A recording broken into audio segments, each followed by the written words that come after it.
जय हिंद दोस्तों, स्वागत है आप सबके आपके अपने YouTube channel self study Kundan Kumar में। आज बात करेंगे क्लास 12th पॉलिटिकल साइंस, जिसे हिंदी में राजनीतिक शास्त्र कहते हैं। और आप सबके लिए पॉलिटिकल साइंस से टॉप 15 VBI ऑब्जेक्टिव क्वेश्चन कराने वाले हैं, जो आपके बोर्ड एग्जाम के लिए बहुत ही ज्यादा इंपॉर्टेंट है। क्योंकि मेरे प्यारे बच्चों, ये जो पॉलिटिकल साइंस है, इससे 50 ऐसे प्रश्न लिया गया है जो आपके बोर्ड एग्जाम में बहुत बार प्रश्न पूछा जाता है। और ये 50 प्रश्न में 2 या 3 नंबर आपका फिक्स है इस वीडियो से। तो प्लीज प्लीज आप इस वीडियो को अच्छे से देखिए, और हो सके तो अपने कॉपी में नोट करते हुए चलिए कि हाँ, इस तरह से ये बताए हैं सर। तो अगर आप ऐसे नोट करते हैं तो आप बेहतरीन रिजल्ट जरूर लाएंगे। तो चलिए हम क्लास को स्टार्ट करते हैं। और आज का जो पॉलिटिकल साइंस का क्लास है वो बहुत ही धांसू होने वाली है। तो प्लीज आप सब क्या कीजिए, अपने दोस्तों की एक बार जम के शेयर कर दीजिएगा।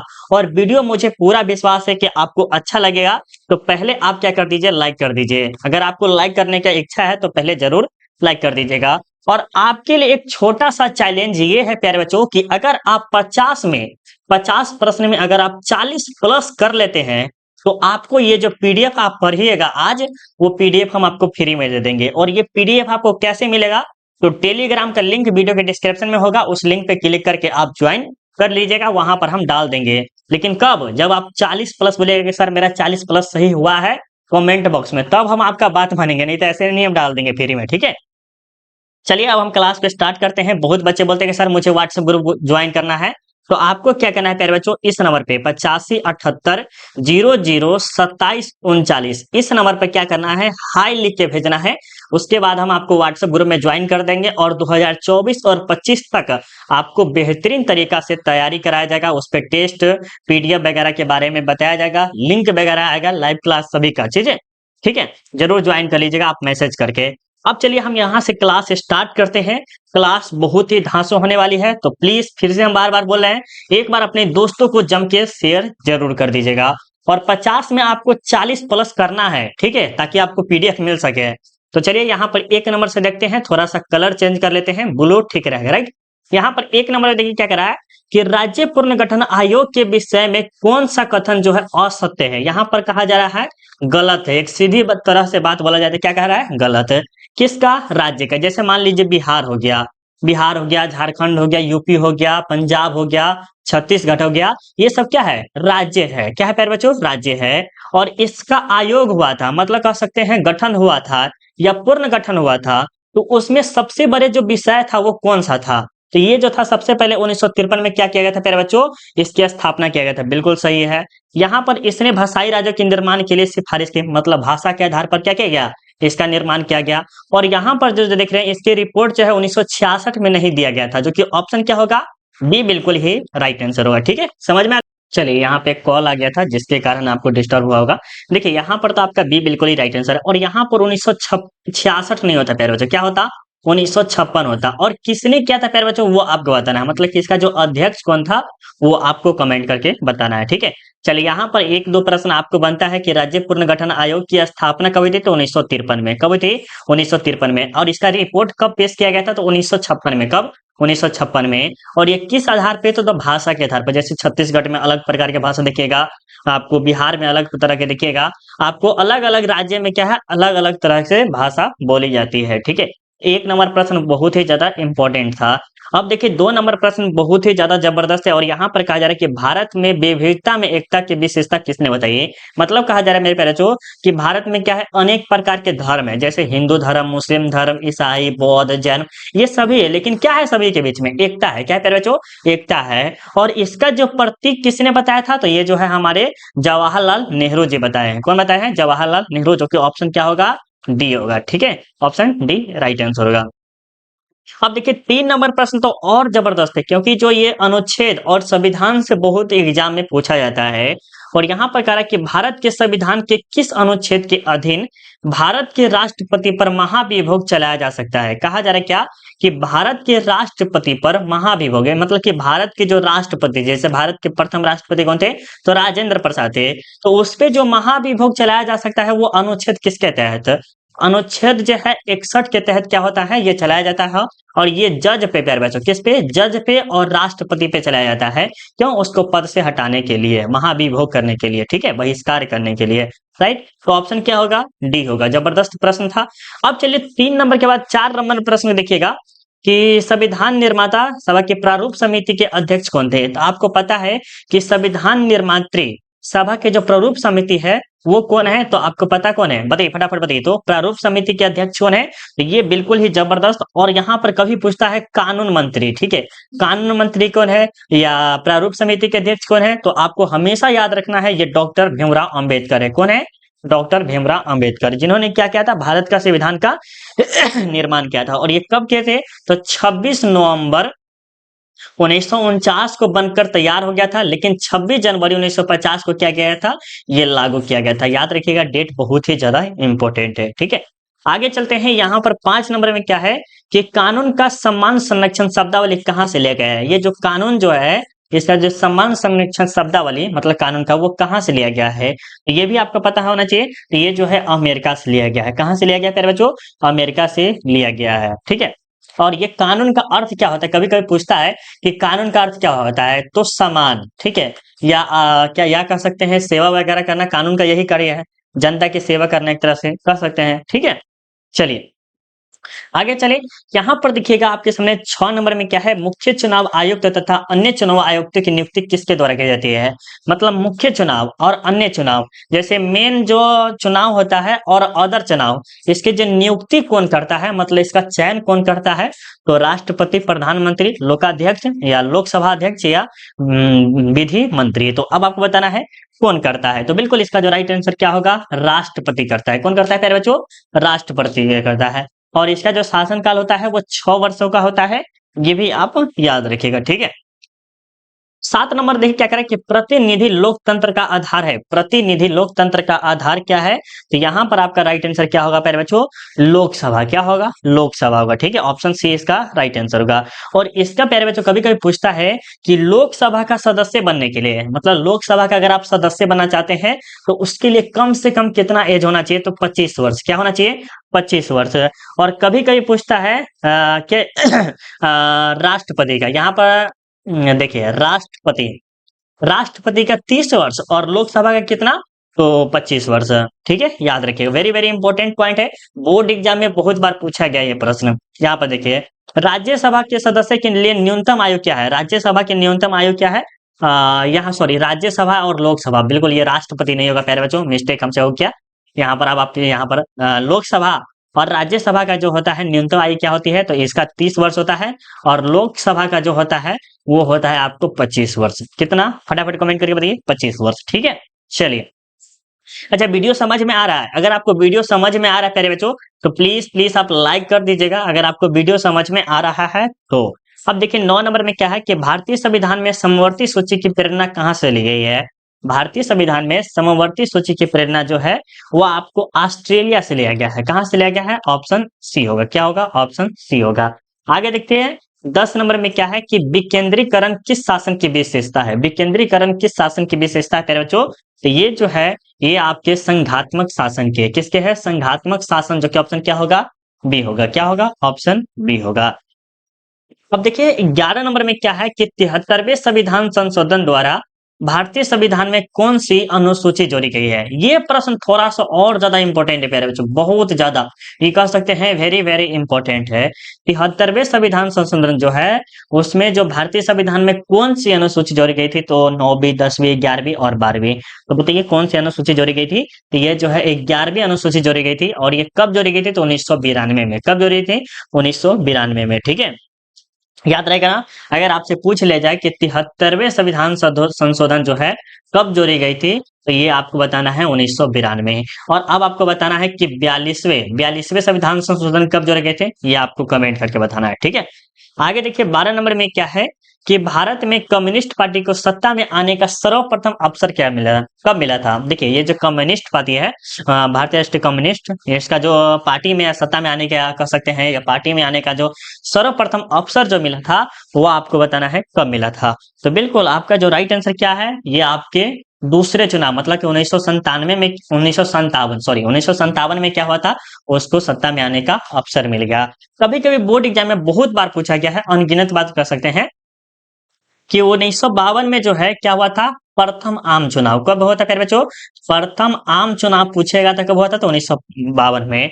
प्रथम पंचवर्षीय योजना क्या है, प्रथम पंचवर्षीय योजना जब पूछेगा तब आपको 1951 लगाना है, और प्रथम आम चुनाव पूछेगा तो 1952 लगाना है। ठीक है, चलिए 13 नंबर पे क्या करें कि भारत के राष्ट्रपति प्रतिभा देवी सिंह पाटिल का क्रम संख्या के हिसाब से कौन था। ये प्रश्न थोड़ा सा इंपॉर्टेंट नहीं है, फिर भी आप इसे पढ़ सकते हैं, जरूर आपको याद रहना चाहिए। ये 12वें के थे, जैसे राष्ट्रपति जो राजेंद्र प्रसाद हो गए, ये प्रथम स्थान पे हो गया।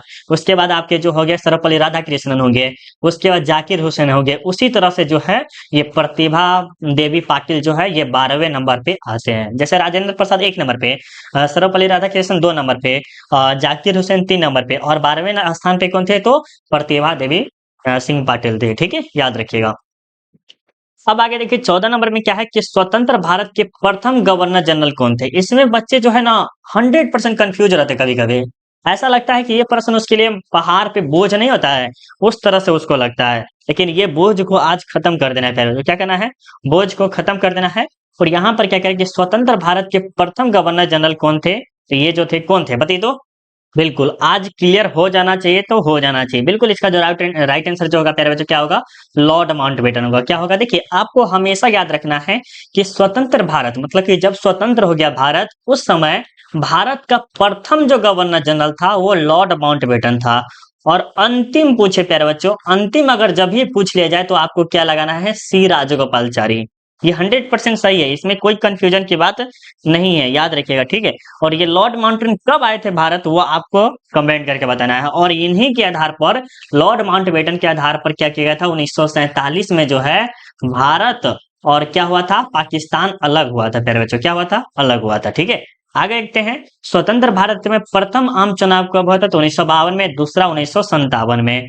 जनता पार्टी की स्थापना कब हुई थी, तो देखिए भारतीय जनता पार्टी अलग हो गया और यहाँ पर जनता पार्टी पूछ रहा है, तो जनता पार्टी की स्थापना जो है 1977 में हुआ था। और इसके प्रथम जो है इसके संस्थापक कह सकते हैं, या कह सकते हैं गैर कांग्रेसी प्रधानमंत्री कौन थे, तो ये जो थे कौन थे ये आपको कमेंट करके बताना है, कौन थे प्यारे बच्चों, फटाफट बताइए। तो अगर आपको पता है तो कमेंट करके बताइएगा कौन थे, प्रथम गैर कांग्रेसी प्रधानमंत्री कौन थे, तो ये आपको कमेंट करके बताना है। और अगर कभी पूछ लेते कि भारतीय, ठीक है, भारतीय जनता पार्टी की स्थापना कब हुई थी, तो 1980 में हुई थी। ये आपको याद रखना है, ठीक है, याद रखेगा ना, बिल्कुल। आगे चलते हैं, देखिए इसका कमेंट जरूर कीजिएगा प्यारे बच्चों कि 1977 में गैर कांग्रेसी प्रधानमंत्री कौन थे, जो कि 1977 में बने थे। हम ये प्रश्न आपको बहुत बार पढ़ाए हुए हैं। ठीक है, जय जवान जय किसान का नारा किसने दिया था। जय जवान जय किसान का जो नारा है आपको पता है, लाल बहादुर शास्त्री के दिया गया था। और कभी कभी पूछा जाता है जय जवान जय किसान जय विज्ञान, क्योंकि इनके बिना अधूरा है। ठीक है, अभी देख रहे इसरो ने क्या क्या है, चंद्रयान 3 लॉन्च किया है, तो विज्ञान के माध्यम से भी हो तो रहा है ना कुछ साइंटिस्ट के बदौलत। तो किसान जवान तो बिल्कुल सही, जरूरी है, किसान भी जरूरी है, उसके साथ साथ क्या विज्ञान भी जरूरी है। तो ये जो कौन बोले हैं, अटल बिहारी वाजपेयी। क्या बोले हैं प्यारे बच्चों, अटल बिहारी वाजपेयी जी बोले हैं। ठीक है, याद रखिएगा। आगे चलते हैं, यहाँ पर 18 नंबर में क्या है, निम्नलिखित में कौन भारतीय संघीय व्यवस्था की विशेषता नहीं है। मतलब कहा जा रहा है कि भारतीय ऐसा जो है उसमें एक तरह से विशेषता नहीं है, तो कौन सा है। देखिए भारत में क्या है, दोहरी नागरिकता नहीं, तो ऑप्शन एक देखते ही क्या होगा, ए होगा। क्योंकि भारत में क्या है, एक हरी नागरिकता है, मतलब एक ही जगह क्या आप ले सकते हैं। जैसे मान सकते हैं ये भारत हो गया और ये अमेरिका हो गया। ठीक है, तो अमेरिका या भारत दोनों में से आपको एक ही जगह का क्या हो सकता है, नागरिकता प्राप्त हो सकता है। नागरिकता जो है भारत में बहुत ही कठिन के साथ प्राप्त होता है। जन्म आधार हो गया, आपको निवास स्थान, ये फलना चिलना, ये सब के माध्यम से आपको नागरिकता प्राप्त होता है। ठीक है, तो अगर आपको भारत में क्या है, दोहरी नागरिकता नहीं है, क्या आप दो दो जगह के रख सकते नहीं है। ठीक है, तो यहाँ पर ऑप्शन क्या होगा प्यारे बच्चों, ऑप्शन ए होगा। ठीक है, चलिए अब देखिए द्वितीय पंचवर्षीय योजना का कार्यकाल क्या है, तो ये 1956 से लेकर 1961 तक चला था। ये आपको याद रखना है, जो कि भी आई है, याद रखिएगा। ठीक है, देखिए प्रथम जो है 1951 से लेकर 1956 तक चला था। ठीक है, कब चला था, 1951 से लेकर 56 तक चला था। और दूसरा जो है 1956 से लेकर 61 तक चला था। ये और ज्यादा इंपॉर्टेंट है। तो ऑप्शन यहाँ पर क्या होगा? बी होगा प्यारे बच्चों। क्या होगा? बी होगा। भारत में नई आर्थिक नीति की शुरुआत कब की थी? देखिए, भारत में नई आर्थिक नीति की शुरुआत, नई नई आर्थिक का अर्थ क्या होता है? ये जो नई है प्यारे बच्चों, इसका आर्थिक का अर्थ क्या है? देखिए, भारत की स्थिति उस समय ऐसी हो गई थी कि कह सकते हैं बहुत ही अनाज वगैरह का दिक्कत वगैरह समझ सकते हैं। उसकी आर्थिक स्थिति जैसे इकोनॉमिकली कंडीशन जो था क्या था? बहुत बिगड़ गया हुआ था। किसका? भारत का। लेकिन उसके बाद क्या हुआ? धीरे धीरे धीरे सुधार हुआ। कब? 1991 के बाद। तो ऑप्शन यहाँ पर क्या होगा प्यारे बच्चों? बी होगा। ठीक है, याद रहेगा ना। और इसके जो नेतृत्वकर्ता कौन है? नरसिम्हा। कौन है? नरसिम्हा राव है। कौन है? नरसिम्हा राव है। याद रखिएगा, ये वीवीआई प्रश्न था। चलिए, अब देखिए 1952 में किसका संगठन की स्थापना है? मतलब कि 1952 में जो है प्यारे बच्चों, किसका गठन हुआ था? देखिए, योजना आयोग जो है 15 मार्च 1950 को हुआ था। तो ये खैर होगा नहीं। वित्त आयोग है और राष्ट्रीय विकास परिषद। तो अब आपको बताना है कि इसका राइट आंसर क्या होगा। चलिए बताइए तो क्या होगा। और याद रखिएगा प्यारे बच्चों, ये प्रश्न अगर आप याद करते हैं तो यहाँ से 2-3 प्रश्न आपको बनेंगे। कितना? 2-3 प्रश्न बनेंगे। अगर आपसे पूछ लिया जाए कि योजना आयोग की स्थापना कब हुई थी, तो 15 मार्च। कब? 15 मार्च 1950 को योजना आयोग की स्थापना हुई थी। वित्त आयोग की जो हुई थी 1951 में हुई थी। और इसका जो हुआ था 1952 में हुआ था। और इसके जो अध्यक्ष होते हैं प्यारे बच्चों, वो कौन होते हैं? पीएम, मतलब कि प्रधानमंत्री होते हैं। कौन होते हैं? प्रधानमंत्री होते हैं। ठीक है, याद रखिएगा, ये वेरी वेरी इंपॉर्टेंट पॉइंट है और जो कि बहुत बार पूछा भी गया है आपके बोर्ड एग्जाम में। ठीक है, चलिए, याद है ना? हो सके तो स्क्रीनशॉट ले लीजिएगा।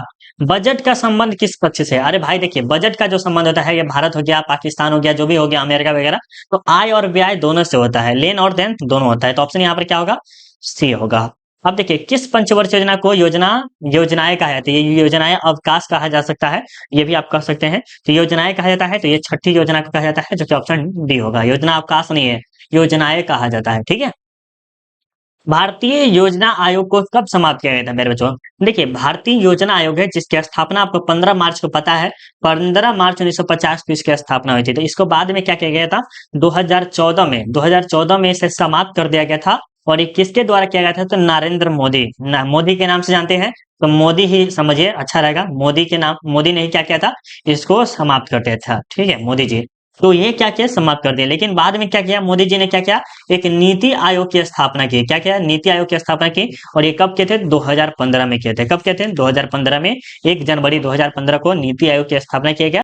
लेकिन योजना आयोग को कब समाप्त कर दिया? 2014 को। ठीक है, तो यहाँ पर ऑप्शन डी होगा। ऐसा कंफ्यूजन मत रहिएगा सर क्या क्या बोल दिया है। राइट, चलिए 25 नंबर देखिए क्या कह रहा है कि 1938 में भारतीय राष्ट्रीय कांग्रेस की नियोजन समिति का गठन किसने किया था? देखिए 1938 बोल रहा है, 1938 हो गया या 1939 हो गया। तो इसका जो नियोजित समिति किया था, तो वो कौन के थे? सुभाष चंद्र बोस जी किए थे। किसके ने किया था? तो सुभाष चंद्र बोस जी ने किया था। याद रखिए, वेरी वेरी इंपॉर्टेंट पॉइंट है। आगे देखिए, 10 सूत्री कार्यक्रम किसके द्वारा शुरू किया गया था? 10 सूत्री कार्यक्रम जो है वो किसके द्वारा शुरू किया गया था? तो ये जो है इंदिरा गांधी के द्वारा किया गया था। ये 1967 में किए थे। और अब आपको बताना है कि इंदिरा गांधी जो है भारत के प्रथम राष्ट्रपति कब बने थे? भारत के प्रथम राष्ट्रपति नहीं, प्रधानमंत्री है। कौन है?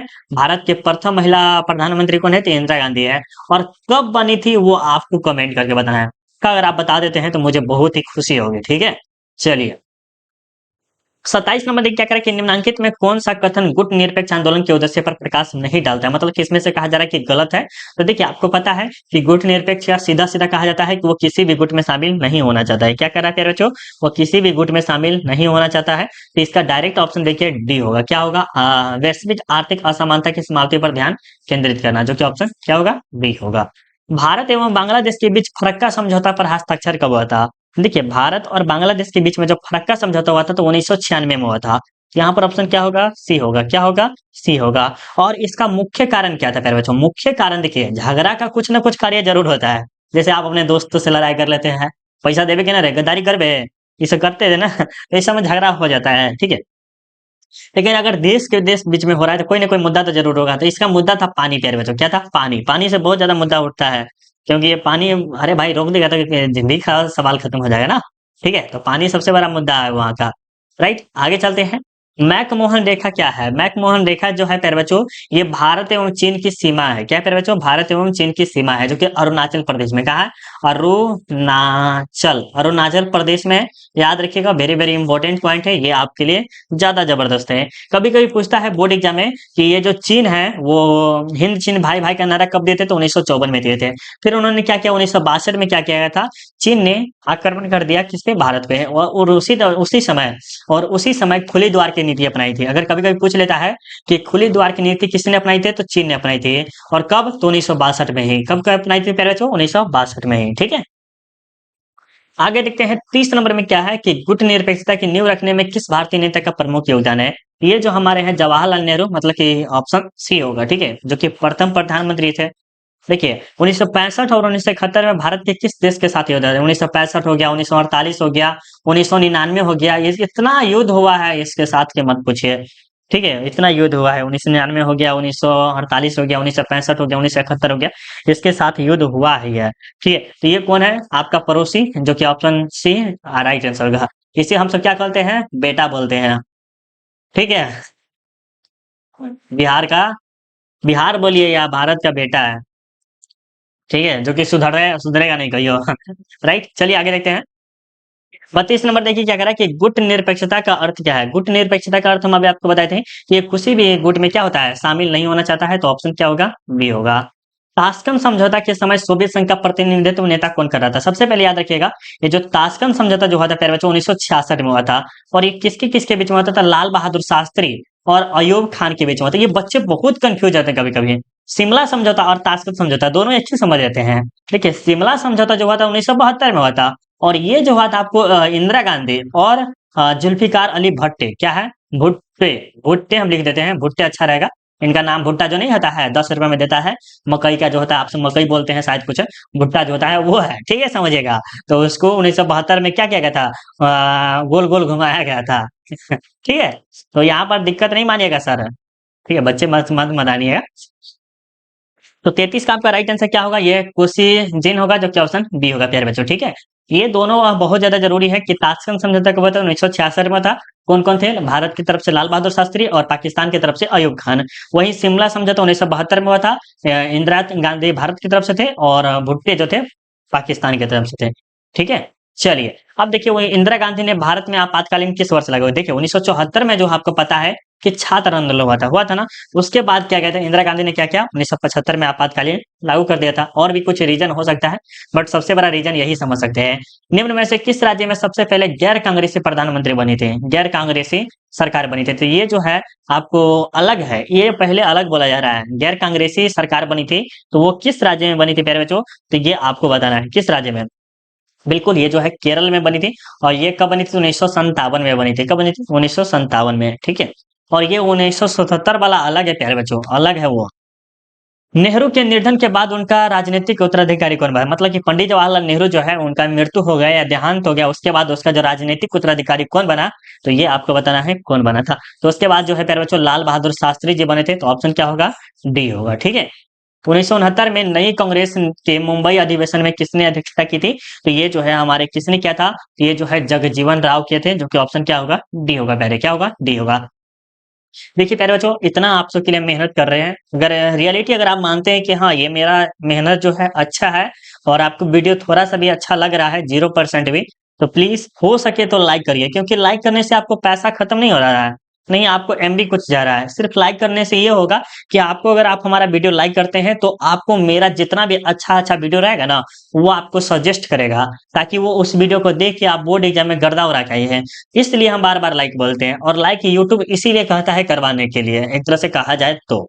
ठीक है, तो प्लीज लाइक कर दीजिएगा। और अगर आपको ज्यादा अच्छा लग रहा है तो अपने भाई बहन दोस्त वगैरह जो भी है उनको शेयर कर दीजिए, आपको इच्छा है तो। ठीक है, 38 नंबर प्रश्न देखिए, आप क्या कह रहे हैं कि भारत में गैर कांग्रेस सरकार के पहले प्रधानमंत्री कौन थे? तो ये जो थे मोरारजी देसाई थे। कौन थे? मोरारजी देसाई थे। और ये 1977 में बने थे, जब जनता पार्टी की क्या हुई थी? स्थापना हुई थी। कब हुई थी प्यारे बच्चों? जनता पार्टी की स्थापना 1977 में हुई थी। और उसी समय है ये भारत के गैर कांग्रेसी प्रधानमंत्री बने थे मोरारजी देसाई। ठीक है, लिट्टे एक आतंकवादी संगठन है। लिट्टे एक आतंकवादी संगठन है प्यारे बच्चों। तो ये जो है एक श्रीलंका का है। क्या है? जहां पर जो है तमिल, कौन सा जाति प्यारे प्यारे बच्चों? तमिल और सिंघिल, ये सिंघिल ही शायद एक जाति है। इन दोनों के बीच में क्या होता रहता है? संघर्ष होता रहता है। आतंकवादी इसके नाम पे जाना जाता है। कभी कभी पूछेगा उल्फा, क्या प्यारे बच्चों? झल्फा नहीं समझिएगा, उल्फा। हमारे गांव में जो है ना, झल्फा झल्फा बोलता रहता है। ठीक है, झल्फा है, झल्फा कहाँ गए रे? दोस्त है, वो बोलता रहता है झल्फा। ठीक है, तो ये जो उल्फा है वो कहाँ है? भारत। भारत के किस राज्य में है? तो असम राज्य में है। ठीक है, ये भी आतंकवादी संगठन ही है उल्फा। ठीक है, जिसे झल्फा झल्फा कहते हैं वो। तो इन दोनों के बीच में बहुत टकराव होता था। देखिए ऑप्शन यहाँ पर ये आपका राइट आंसर होगा। किस प्रधानमंत्री के समय यह बात उठी थी कि जज के पद पर नियुक्त से पूर्व उस व्यक्ति के सामाजिक दर्शन को देखा जाना चाहिए? मतलब कहा जा रहा है कि अगर वो व्यक्ति प्रधानमंत्री है, पीएम है, तो यह बात उठी कि जज के पद पर, मतलब कि पीएम की कुर्सी पर बैठने से पहले उस व्यक्ति के क्या है, नहीं सामाजिक दर्शन, मतलब उसके समाज में किस तरह का इज्जत है, प्रतिष्ठा है, किस तरह का प्रेम भाव है या नहीं है, वो देखा जाना चाहिए। लेकिन ये बिल्कुल सही गलत है। क्या है? गलत है। आप ये जज नहीं कर सकते कि वो समाज में कैसा है, नहीं है। आपको ये जरूरी देखना है कि ये काम क्या किए। अगर वो काम अच्छा किए हैं जिसके कारण 10 लोग अगर बुराई कर रहे हैं, तो ये गलत बात है कि नहीं? गलत बात है। मान लीजिए आपको हम एक थोड़ा सा शॉर्टकट तरीका बताते हैं प्यारे बच्चों। ये सड़क है, ठीक है, ये सड़क है, सड़क है, मान लीजिए सड़क है, और ये सड़क पे रोड है। ठीक है, रोड मान लीजिए, घर है, सॉरी घर है, और यहाँ पर नाला बनाना है। तो ये घर को तोड़ेगा, तोड़ेगा कि नहीं तोड़ेगा? तोड़ेगा। तो इसके विरुद्ध जो जो तोड़वाया है उसके विरुद्ध तो जरूर ये लोग सब जाएंगे। ये जरूरी नहीं कि समाज में जो है ये देख के निर्णय लेना चाहिए। ये जो है इंदिरा गांधी के समय में उठी थी बात, लेकिन जो कि बिल्कुल रॉन्ग है, ये नहीं होना चाहिए था। ठीक है, चलिए। नागरिक स्वतंत्रता संघ से किसका नाम जुड़ा है? नागरिक स्वतंत्रता संघ से किसका नाम जुड़ा है प्यारे बच्चों? 41 नंबर का बिल्कुल ये जो है, ये आपका क्या होगा? बी एम तारमुंडे, जो कि ऑप्शन क्या होगा प्यारे बच्चों? ए होगा। क्या होगा? 1975 में राष्ट्रव्यापी सत्याग्रह का नेतृत्व किसने किया था? तो आपको पता है जयप्रकाश नारायण। कौन कहते हैं? जयप्रकाश नारायण या दूसरा? नहीं बबुआ, जयप्रकाश नारायण इंदिरा गांधी के कह सकते हैं। और उन्होंने सत्याग्रह पर बैठ गए थे, कौन? जयप्रकाश नारायण। उस समय वृद्ध अवस्था में थे, जयप्रकाश नारायण भी कर सकते हैं। ठीक है, क्योंकि आपने पढ़ा है संपूर्ण क्रांति। संपूर्ण क्रांति आपने हिंदी क्लास 12th में ही है, ऐसा नहीं कि दूसरा में है, 12th क्लास के हिंदी में ही है। अब भारत में तीसरी बार राष्ट्रीय आपातकाल कब लागू हुआ था? देखिए पहली बार आपको ये भी याद रखना है, दूसरी तीसरी सब याद रखना है। ठीक है, देखिए पहली बार अगर बात करें, पहली बार 1962 में हुआ था, दूसरी बार 1968 में, और तीसरी बार 1975 में। उसके बाद अभी तक आपातकाल लागू नहीं हुआ है, ये 1975 में हुआ था। तो ये जो है 1975, जो कि तीसरी बार राष्ट्रीय आपातकाल लागू हुआ था, जो कि ऑप्शन क्या होगा? ए होगा पहले बच्चों। ठीक है, तो पहला पूछेगा तो 1962, दूसरा 1968, और तीसरा ये 1975। बहुजन समाज पार्टी के संस्थापकों ने वीवीआई प्रश्न है, जरूरी से नोट कर लीजिएगा। तो ये है काशीराम। कौन है प्यारे बच्चों? काशीराम। ठीक है, काशीराव या काशीराम, दोनों में से कोई भी कह सकते हैं, इंपॉर्टेंट है। आगे चलते हैं। किस प्रधानमंत्री ने मंडल आयोग की सिफारिशों के लागू किया? मंडल आयोग की सिफारिशों के लागू किया था, ये जो है कौन के थे? बीपी सिंह के अंत के थे। कौन के थे? बीपी सिंह के थे। ठीक है, भारतीय संविधान में कितनी भाषाओं का उल्लेख किया गया है? तो भारतीय भाषाओं में जो है, भारतीय संविधान में वो टोटल 22 भाषाओं का उल्लेख किया गया है। और इसमें एक वेरी वेरी पॉइंट ये है प्यारे बच्चों, कि कभी कभी बोर्ड एग्जाम में ये भी पूछता है कि भारतीय संविधान के में कितने भाषाएं हैं? तो 22 भाषाएं हैं। और उसमें से राष्ट्रीय भाषा कौन सा है? तो हिंदी है। कौन है? हिंदी है। लेकिन ये बिल्कुल गलत है। क्यों? क्योंकि एक जो सभा होता है प्यारे बच्चों, एक हम थोड़ा सा अब इसमें डिटेल में बताते हैं। यहाँ पर एक सभा हो रहा था। ठीक है, यहाँ पर क्या हो रहा था प्यारे बच्चों? सभा हो रहा था। और उस सभा में जो थे बहुत आदमी थे, जिसमें हिंदी बहुत ज्यादा आदमी बोलते थे। क्या करते थे? हिंदी ज्यादा आदमी बोलते थे। तो एक आदमी खड़ा होकर बोले कि भारत की जो राष्ट्रीय भाषा होना चाहिए, क्या? हिंदी होनी चाहिए। तो उसमें से दूसरे आदमी उठ के बोले कि अगर हजार कौवा उठकर काव काव करे तो कोयल की आवाज नहीं ना हो सकता है? तो बिल्कुल, इसका कहने का अर्थ क्या हुआ कि अगर सब आदमी हिंदी बोलते हैं, मतलब बहुत आदमी हिंदी बोलते हैं, तो इसका मतलब ये नहीं कि राष्ट्रीय भाषा हिंदी हो जाना चाहिए। उस तरह से अगर 50 गो या 100 गो जो कौवा है काव काव करेगा, तो उसे कोयल का आवाज घोषित कर देना चाहिए। लेकिन ऐसा क्यों नहीं हुआ? क्यों? इसीलिए क्या है कि भारतीय संविधान में जो हिंदी भाषा है उसे नहीं दिया गया है। ठीक है, दर्जा नहीं दिया गया है। बहुत ऐसा गलत गलत प्रश्न भी आ जाते हैं कभी कभी, और कभी कभी हिंदी में मार्क आते हैं। कोई दिक्कत नहीं, सही होगा, बट इतना चांस नहीं रहेगा कि सही भी होगा। तो भारतीय संविधान में हिंदी भाषा को नहीं दिया गया है राष्ट्रभाषा की दर्जा, ठीक है, याद रखिएगा। हम आपको तरीका भी बता दिए कि किस कारण नहीं दिया गया है, क्योंकि इसमें बहुत एक सभा बैठा हुआ था, जिसमें से एक आदमी खड़ा होकर बोले कि बहुत आदमी हिंदी बोलते हैं, इसीलिए हिंदी को क्या कहना चाहिए है, राष्ट्रभाषा का दर्जा दे देना चाहिए। लेकिन उसी में एक दूसरी पार्टी के लोग खड़ा होकर बोले कि अगर 50 कौवे काऊ काऊ कर रहे तो उसे कोयल का आवाज नहीं कहा जा सकता है, उसी तरह हिंदी बोलने के लिए राष्ट्रभाषा उसे नहीं दिया जा सकता। इतना बोलने के लिए सॉरी, लेकिन जो आपको समझ में आया होगा, मुझे पूरा विश्वास है ये समझ में आ गया होगा। आज के बाद आपको ये गलत नहीं कीजिएगा, ऐसा प्रश्न मिले तो छोड़ दीजिएगा, राइट। 47 प्रश्न देखिए क्या कह रहा है कि चिपको आंदोलन के संस्थापक कौन थे। चिपको आंदोलन के संस्थापक जो सुंदरलाल बहुगुणा थे। और ये जो है चिपको आंदोलन का अर्थ क्या होता है, पैर में चिपक जाना है, तेरी बाहों में चिपक जाओ है, इस तरह से। तो उसी तरह से क्या कहते थे, पैर में चिपक जाते थे। और ये कहाँ से, उत्तराखंड से शुरू हुआ था, हिमालय के पर्वत से हुआ था, ठीक है। चलिए, अनुसूचित जाति संघ की स्थापना किसने किया था। अनुसूचित जाति संघ की स्थापना किसने किया था, तो ये डॉक्टर भीमराव अम्बेडकर ने किया था। दलित परिवार के लिए बहुत ही जी जान लगा देते ऊपर लाने के लिए, और ये खुद दलित परिवार से, तो इसको पूरा फील हुआ था, ठीक है। 49 में देखिए क्या करें कि सौराष्ट्र किस राज्य का अंग है, तो ये जो है प्यारे बच्चों गुजरात का है। किसका है, गुजरात का है, ऑप्शन डी होगा। छात्र आंदोलन की शुरुआत कहाँ से हुई थी, तो बिहार में तो 1974 में हुआ था प्यारे बच्चों, ठीक है। और अभी हम आपको टोटल 50 के 50 प्रश्न पढ़ा दिए। अगर आप 40 प्लस सही किए हैं तो कमेंट बॉक्स कीजिए, सर हम 40 सही किए हैं, हमको पीडीएफ दीजिए, तो हम आपको पीडीएफ दे देंगे अगर हम आपका कमेंट पढ़ लिए तो, ठीक है। अगर जो बच्चे व्हाट्सएप ग्रुप ज्वाइन करना चाहते हैं वो आप हमें क्या कर सकते हैं, 8578002739 इस नंबर पे हाई लिख के भेजिए, आपको हम व्हाट्सएप ग्रुप में ज्वाइन कर देंगे, ठीक है।